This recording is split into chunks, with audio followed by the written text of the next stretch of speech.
24 years with the company, and it ends with your CEO calling you dead weight in front of the entire executive team. But here's the thing about dead weight. Sometimes it's the anchor that keeps the whole ship from sinking. I'm Thomas Wallace, Tom to most people, and until about 6 months ago, I was the chief financial officer at Apex Technologies. 52 years old, built that company's financial foundation from the ground up. Guided them through 3 recessions, 2 major acquisitions, and more market crashes than I care to count. But none of that mattered when Brian Hutchinson decided I was standing in the way of his $3.8 billion empire. The meeting that ended my career started like any other quarterly board review. Glass conference room on the 28th floor in downtown Chicago, polished oak table, leather chairs that cost more than most people make in a month. I walked in with my usual stack of financial reports, risk assessments, and compliance checklists. Years of experience had taught me to always come prepared. Brian was already there, of course, holding court with a few board members. His tie was loosened, sleeves rolled up. That I'm a man of the people look he'd perfected since taking over from his father 3 years ago. The agenda was supposed to be routine. Q3 numbers, budget projections for next year, maybe some discussion about the Atlantic Technologies acquisition that had been floating around for months. What I got was an ambush. Before we dive into the quarterly reports, Brian announced once everyone was seated, "I think we need to address the elephant in the room." His eyes found mine across that polished table. Tom has become a bottleneck. His old-school approach to risk management is killing our growth potential. 8 board members suddenly found their coffee cups very interesting. The Atlantic deal should have closed 6 months ago, Brian continued, warming up to his theme. But Tom here keeps finding new reasons to delay. More studies, more reports, more analysis paralysis. He leaned forward, his voice getting sharper. Tom has lost his edge, playing it too safe, blocking progress. Maybe it's time for younger blood to handle the big deals. I sat there, pen in hand, watching my career get dissected in real time. 24 years of keeping this company profitable, and I'm getting lectured about being too cautious. The same caution that saved us millions during the dot-com crash. The same analysis that kept us out of the subprime mortgage disaster that killed half our competitors. "Brian," I said, keeping my voice level, "the Atlantic acquisition has legitimate due diligence issues That's exactly what I'm talking about," he cut me off. "Everything's an issue with you. Every opportunity becomes a problem to solve." He gestured to the board members like they were jury members. "We need leaders who see solutions, not obstacles." The room was dead quiet. I glanced around the table at faces I'd known for years.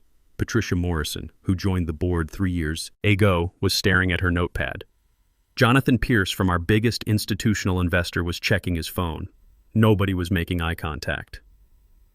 Then Brian delivered the knockout punch.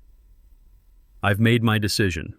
Thomas Wallace is no longer Chief Financial Officer of Apex Technologies, effective immediately. 24 years. And it ends with a sentence that took 5 seconds to deliver. I looked around that table one more time. These people had trusted me with their company's financial future for over 2 decades. I'd made them rich, kept them out of trouble, built the systems that turned their startup dreams into a Fortune 500 reality, and not one of them said a word in my defense. So I did what you do in situations like this.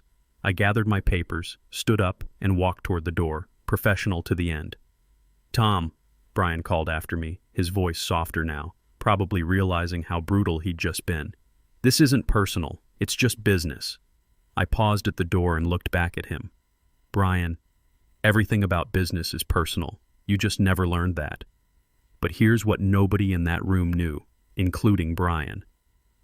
As I walked past their shocked faces, past the corporate artwork and motivational posters about teamwork and excellence, I was carrying knowledge that would bring his entire empire crashing down. And the beautiful part? He'd handed me the weapon himself 2 years earlier. Let me back up and tell you how this really started. Because the best revenge stories always begin with the target digging his own grave. 2 years ago, Brian came to me with the Atlantic Technologies deal. He was practically vibrating with excitement, talking about market domination, crushing the competition, making Apex the undisputed leader in our sector. Classic Brian. Big vision, bigger ego, zero patience for details. The numbers looked solid on paper, I'll give him that. Atlantic was a tech company with good revenue streams and decent growth projections. But I've been in finance long enough to know that paper doesn't tell the whole story. During my initial review, I found some concerning liability issues, nothing deal-breaking, but enough to raise red flags. Environmental compliance problems at their manufacturing facilities, some questionable accounting practices in their international divisions, a few lawsuits that hadn't been properly disclosed. Standard due diligence stuff, really. The kind of issues that experienced CFOs catch before they become expensive problems. "We don't have time for deep investigations," Brian snapped when I brought up my concerns. "Our competitors are circling. If we don't move fast, someone else will snap them up." This was classic Brian Hutchinson. Rush first, worry about consequences later. I'd watched him operate this way since he was an intern I mentored 15 years ago. And it usually worked out because I was there in the background, catching the falling pieces, cleaning up the messes, making his aggressive strategies actually work. But this time felt different. The stakes were bigger, the risks more complex, and Brian was more impatient than I'd ever seen him, so I did what any good CFO would do. I built myself an insurance policy. It was a simple clause buried deep in the legal framework of the deal. Section 14, subsection C, page 47 of a 200-page document.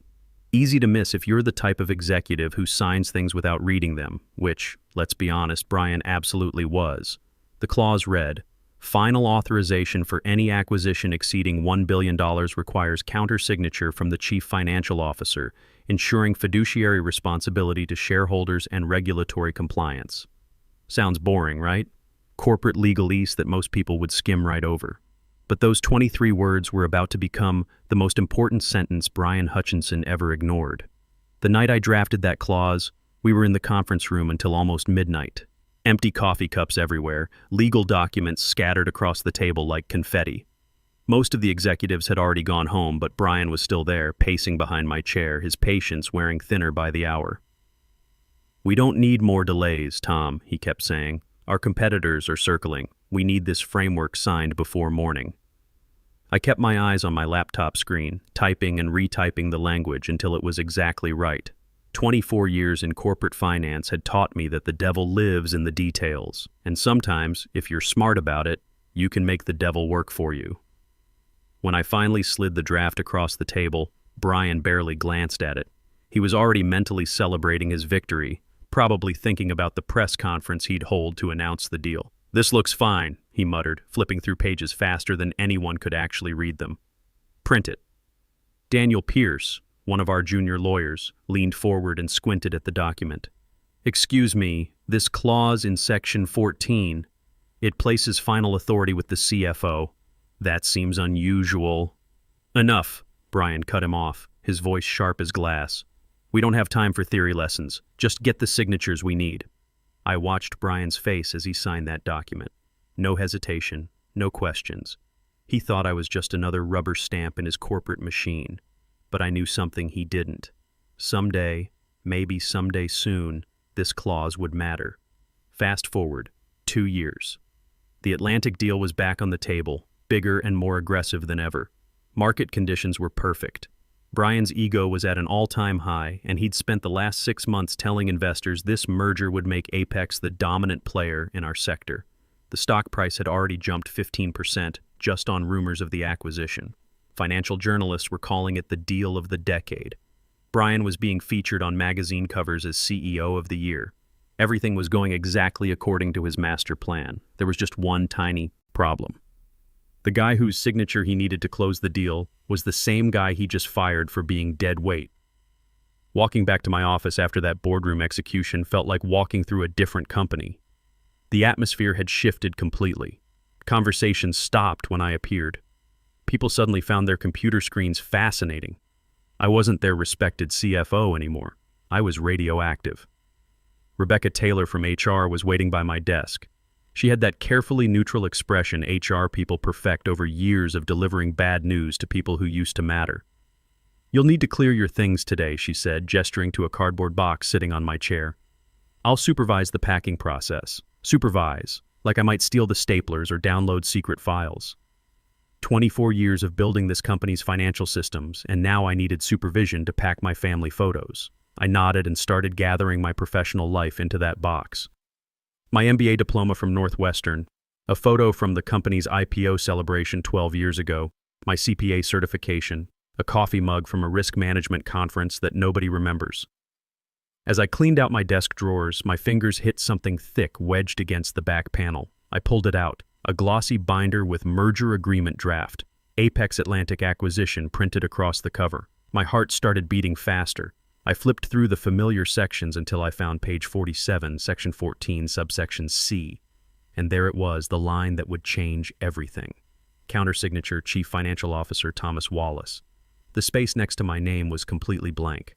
Rebecca was busy checking her phone, probably coordinating with security about when to escort me out. She wasn't paying attention to what I was packing. I slipped the binder back under some old quarterly reports and closed the drawer. For the first time since Brian's public execution, I smiled. Really smiled. You know what they say about the best laid plans? Sometimes they work exactly the way you designed them to, even when you're not trying to use them. Sometimes the safety net you built years ago becomes the rope your enemy hangs himself with. I finished packing in silence, loaded the box into my arms, and walked out of Apex Technologies for what I thought would be the last time. But as I pushed through those glass doors into the parking garage, I wasn't thinking about endings. I was thinking about beginnings. Because somewhere in that box, hidden under old expense reports and forgotten memos, was a legal document that gave me more power over Brian Hutchinson's future than he could possibly imagine. The same document he had signed without reading. The same clause he dismissed as bureaucratic nonsense. The drive home gave me time to think.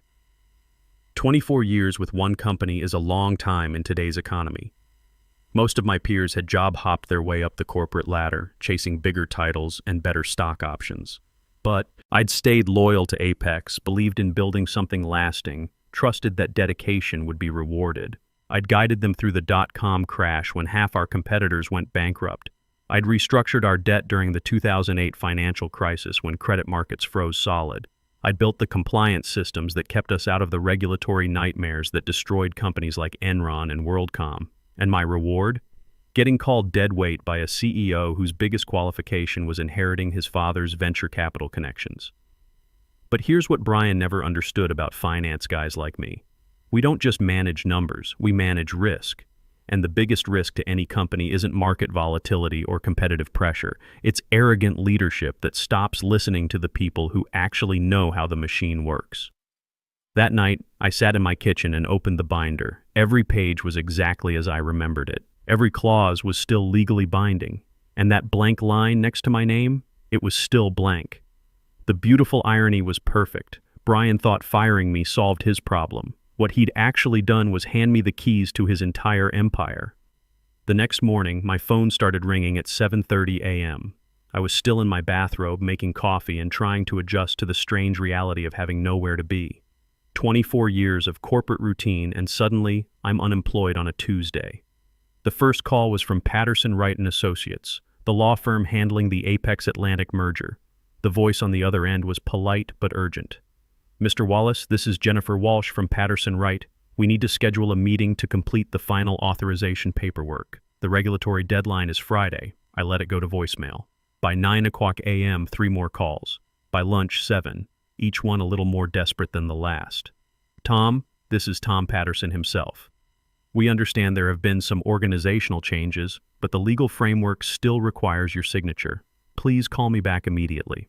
The beautiful thing about being fired is that suddenly you have all the time in the world to think clearly. No meetings, no deadlines, no Brian Hutchinson breathing down your neck about quarterly projections. Just you, your coffee, and the slow realization that maybe losing your job isn't the worst thing that could happen. Around 2:00 p.m., my phone buzzed with a number I didn't recognize. International area code. I almost didn't answer, but curiosity got the better of me. Mr. Wallace, this is Jonathan Pierce from Northridge Capital. I sat up straighter. Northridge managed over $400 billion in pension funds and institutional investments. When they called, smart people answered. Mr. Pierce, what can I do for you? I'll be direct, Tom.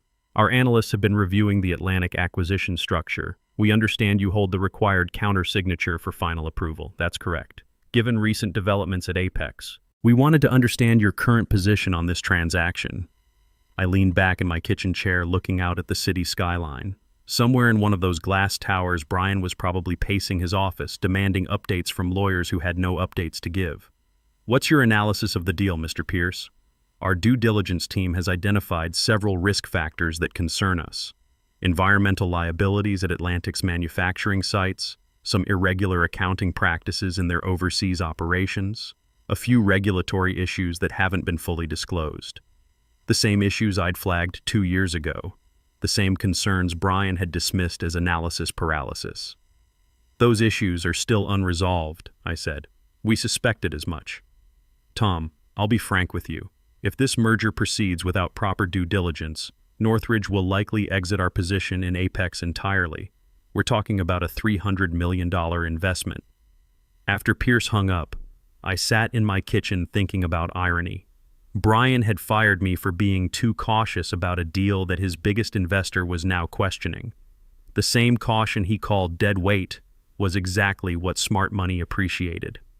Day 2 brought more calls, more emails, more desperate attempts to locate the missing CFO signature, but it also brought something else. News coverage. Apex Technologies faces unexpected delay in major acquisition. The financial press had picked up the story, not the full story. They didn't know about the firing yet, but enough to start asking questions. The stock price wobbled. Nothing dramatic, just the kind of uncertainty that makes institutional investors nervous. Day 3 was when things got interesting. My phone rang at 6 o'clock a.m. Brian Hutchinson himself, his voice tight with controlled panic. "Tom, we need to talk. This delay is creating unnecessary uncertainty in the market." I let him talk for 2 minutes about professional obligations and fiduciary duty to shareholders before I finally responded. "Brian, I think you fired me for being too cautious about this exact deal. Look, maybe I was hasty yesterday. The board was pressuring me to move faster, and I took that frustration out on you. That wasn't fair. Hasty. 24 years of building his company's financial foundation, and my termination was hasty. What exactly are you asking me to do, Brian?" "Sign the authorization. Complete the merger. Then we can discuss your future with the company." "My future? I thought I was dead weight." The line went quiet for 10 seconds. "Tom, please don't let ego destroy what we've built together." Ego? The guy who'd publicly humiliated me was lecturing me about ego. "I'll consider it," I said, and hung up. But I'd already made my decision. Not out of anger or revenge, though I'd be lying if I said those feelings weren't there. I made it because 24 years of experience had taught me something simple. When someone shows you who they really are, believe them. Brian had shown me that loyalty meant nothing to him. That experience was a liability, not an asset. That the person who'd built his company's financial systems could be discarded the moment they became inconvenient. So I did what any good CFO would do. I protected the shareholders from bad decision-making. Day 4 brought reporters to my front door. The story had leaked completely now. Fired CFO holding up billion-dollar merger. The press loved it. Corporate drama with clear heroes and villains. "Mr. Wallace, can you comment on why you're refusing to sign the merger authorization?" I gave them the same answer I'd given everyone else. Professional standards aren't negotiable. Never were, never will be. That evening, my phone rang. Diana Reynolds from Meridian Capital. "Mr. Wallace, we represent a consortium of investors interested in distressed corporate assets. We'd like to discuss a consulting opportunity with you." "What kind of opportunity?" "Senior financial advisor position. Full autonomy on due diligence decisions, equity participation, and most importantly, the professional respect your expertise deserves." I'd never heard of Meridian Capital, but a quick internet search was enlightening. They specialized in acquiring assets from companies whose management had made spectacularly poor decisions, companies whose stock prices had collapsed due to leadership failures, companies exactly like Apex Technologies. "I'll consider it," I said. Friday morning, deadline day. The moment Brian Hutchinson had been dreading for 4 days, and I'd been quietly anticipating. I woke up at my usual time, 6 o'clock a.m., 24 years of corporate habit doesn't disappear overnight, and made coffee in the strange quiet of having nowhere to be.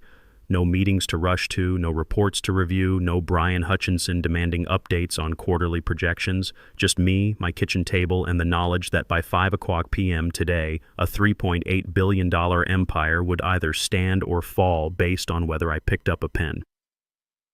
By 8 a.m., my phone was ringing non-stop. Lawyers, board members, even some Apex employees I'd hired and mentored over the years. Everyone wanted to know the same thing. Would Thomas Wallace sign the authorization? I let them all go to voicemail. Around 10 o'clock a.m., something interesting happened. A courier showed up at my door with an overnight package. Inside was a formal letter from Atlantic Technologies themselves. Not their lawyers, not Apex's legal team, but the actual company Brian was trying to acquire. Mr. Wallace, the letter began, we recognize your critical role in ensuring the integrity of this transaction. Without your authorization, we cannot proceed. We would welcome the opportunity to discuss this matter directly. They were going around Brian entirely. Smart move. Why negotiate with a CEO who'd already proven he couldn't deliver what he'd promised? But the real surprise came at noon. A knock on my door, and standing there was Patricia Morrison, the board member who hadn't said a word during my execution 4 days earlier. Tom, can we talk? I invited her in, poured coffee, and waited to see what Apex's board of directors wanted to say now that their billion-dollar deal was falling apart. The board met in emergency session this morning, Patricia said, stirring sugar into her cup with nervous precision. We've reviewed the legal framework of the Atlantic acquisition. We understand the situation. What situation is that? You're the only person who can complete this merger, and Brian fired you. I nodded. That's an accurate summary. Patricia looked out my kitchen window at the city skyline, probably thinking about all those glass towers where Apex's competitors were watching the company implode in real time. The board is prepared to offer you immediate reinstatement, full CFO authority, 5-year contract, 30% salary increase. Interesting timing. Patricia, let me ask you something. If I sign this authorization today, what happens to me next week when Brian decides I'm still too cautious about his next big idea? She didn't have an answer for that because we both knew exactly what would happen. 6 months from now, maybe a year, Brian would find another reason to call me dead weight, and I'd be right back where I started. The board would protect you, she said, but even she didn't sound convinced. Like you protected me on Tuesday? After Patricia left, I sat at my kitchen table thinking about choices. Real choices. The kind that define who you are and what you stand for. I could sign the authorization, take the money, restore my reputation, go back to being Brian Hutchinson's cleanup crew, pretend the last week never happened, and hope he'd learned some kind of lesson about treating people with respect. Or I could do what 24 years of experience told me was right. Protect the shareholders from a risky acquisition that hadn't been properly vetted. Stand by the professional standards that had made me good at this job in the first place. At 4 o'clock p.m., my phone rang one last time. Brian himself, his voice barely above a whisper. Tom, please. You've proven your point. I was wrong to call you dead weight. You're not dead weight. You never were. Don't let this destroy what we built together. For just a moment, I almost felt sorry for him. Almost. Brian, we didn't build this together. I built the financial systems. I managed the risks. I cleaned up the messes. You just took credit for the results. What do you want? Money, equity, a seat on the board? Just name it. I want something you can't give me. I want to work for people who value experience instead of dismissing it, who see caution as wisdom, not weakness, who understand that good financial management isn't about saying yes to everything, it's about knowing when to say no. The line went quiet. So you're really going to let the deadline pass? I looked at the clock. 4:47 p.m. Due diligence isn't negotiable, Brian. Never was, never will be. At 5 o'clock p.m., exactly, I was sitting on my couch, watching the financial news when the alert started flashing across the screen. Breaking, Apex Atlantic merger collapses. Stock in free fall after deal failure. CEO Brian Hutchinson unable to secure required authorization. Within an hour, the stock had dropped 35%. Trading was halted twice. Financial analysts were calling it one of the most spectacular corporate failures of the year. Apex's market valuation plummeted from $8.2 billion to to $5.3 billion in a single trading session. My phone rang. Diana Reynolds from Meridian Capital. Mr. Wallace, I assume you've seen the news. Our offer stands. In fact, given today's developments, we'd like to discuss expanding your role. What did you have in mind? Chief Financial Officer. Meridian is acquiring Apex's core technology assets from bankruptcy proceedings. We need someone who understands the real value of what they built. Someone who can spot the risks that others miss. 6 months later, I was back in corporate America. Different company, same expertise, but this time working for people who hired me specifically because I knew when to say no. Meridian Capital bought Apex's best assets for $1.8 billion, less than half of what Brian thought they were worth, and turned them into a profitable division within 18 months. Brian? Last I heard, he was working for a mid-level consulting firm in Phoenix, trying to rebuild a reputation that would never fully recover. The business world has a long memory, especially for leaders who spectacularly implode on live television. The funny thing is, none of this was really about revenge. It was about something simpler: professional integrity. After 24 years of making other people's aggressive strategies actually work, I finally said no to one that didn't make sense. Sometimes that's all it takes. One person refusing to go along, standing up and saying, "This doesn't pass the smell test, and I won't put my name on it." The clause I'd written 2 years earlier wasn't about power or control. It was about fiduciary responsibility, doing right by shareholders, employees, and everyone whose financial future depended on making smart decisions instead of fast ones. A year later, I received the Finance Executive Network's CFO of the Year award. The citation read, "For exemplifying the highest standards of professional integrity and fiduciary responsibility." Standing at that podium, looking out at 500 of my peers, I knew I'd made the right choice. Due diligence isn't negotiable, never was, never will be.